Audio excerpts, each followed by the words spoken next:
Fait que le souper pour 5 personnes, ça ne tente pas d'attendre trop longtemps pour un rôti, quelque chose qui va prendre 3 heures.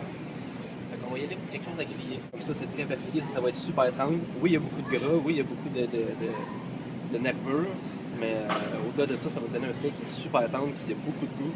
Puis toutes les petites lignes, finalement, ça va fondre dans la bouche. Ici, vu qu'on est 5, on va prendre ces trucs. Question de prix. Parce que pas, écoute, les deux vont être bons. Fait que c'est sûr que le prix va prendre avantage dans deux produits comparables. L'Angus, finalement, c'est la grosse mode parce que supposément que c'est plus tendre, côté comment c'est élevé, etc. C'est pas nécessairement vrai à chaque fois. Et finalement, là, tu persil achetant puis mêler toi-même, finalement, c'est vraiment juste parce que ça a l'air plus attirant, un peu de beurre avec du rouge. C'est le fun, il y a un petit peu moins de viande. Fait on prend ceux qui ont plus de viande. Les steaks, on va les laisser sortir. Température pièce, une vingtaine de minutes, le temps de préparer les trucs.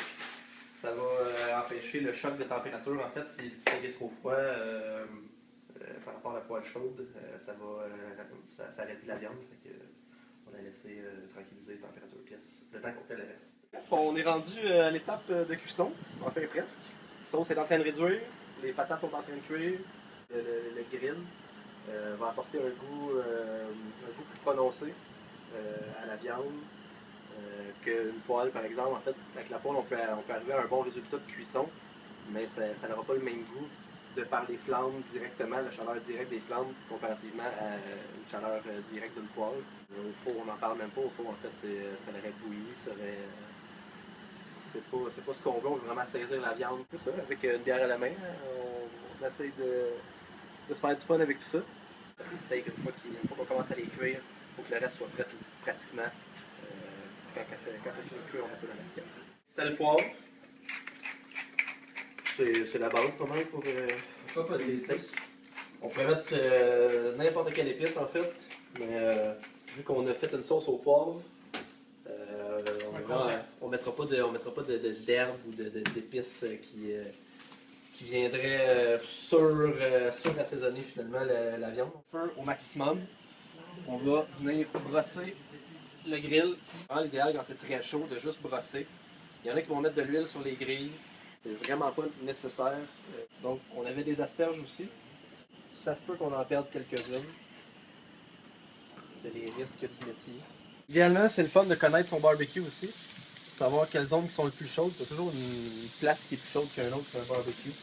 En général, dans le fond, c'est plus chaud. Sur le bord, c'est un petit peu moins chaud. L'important, c'est de bien saisir les steaks et de ne pas les retourner inutilement. Je suis pas sûr exactement pourquoi on ne peut pas la retourner 4 fois, sinon que pour l'esthétique. Je pourrais le fermer si la pièce de viande serait plus épaisse et qu'on voudrait une cuisson à l'intérieur plus profonde, mais là, c'est très mince, ça va être super rapide en fait. Pince en fait, les instruments barbecue finalement, ça aussi c'est juste fait pour vous vendre plus de trucs, vous faire des grosses affaires qui sont grosses de même. C'est juste une pince normale, ça coûte 5$, 10$, je sais pas, dans les magasins. On ne fera pas de quadrillé parfait, on va juste la retourner une fois. Ça va être déjà prêt tellement la viande est mince, tellement elle était persillée aussi, ça va être assez tendre. Idéalement, c'est un thermomètre. Une température de cuisson va te permettre d'avoir une cuisson égale. Là, juste le temps de prendre les températures. Je vais brûler ma viande. Moi, je me fie au temps. Encore une fois, par expérience. Mais aussi à cause de la grosseur du steak. Au toucher, souvent on peut le savoir, comme là, écoute, pour ça, je les enlève. Donc, notre viande qu'on a laissé reposer 5 à 10 minutes, peu importe. Je vous dirais, l'important c'est un 5 minutes minimum, juste pour laisser, on voit tout le sang qui est resté dans le fond de l'assiette. En fait, au goût, ça n'apporte rien. C'est vraiment côté cuisson, on veut une cuisson égale. C'est vraiment ça que ça va apporter de les laisser reposer. Juste des bons ingrédients. Bien assaisonné, un peu d'amour. On est heureux, beaucoup d'alcool. La sauce va apporter l'humidité finalement à la viande. Des fois c'est sec un peu, juste pas de sauce.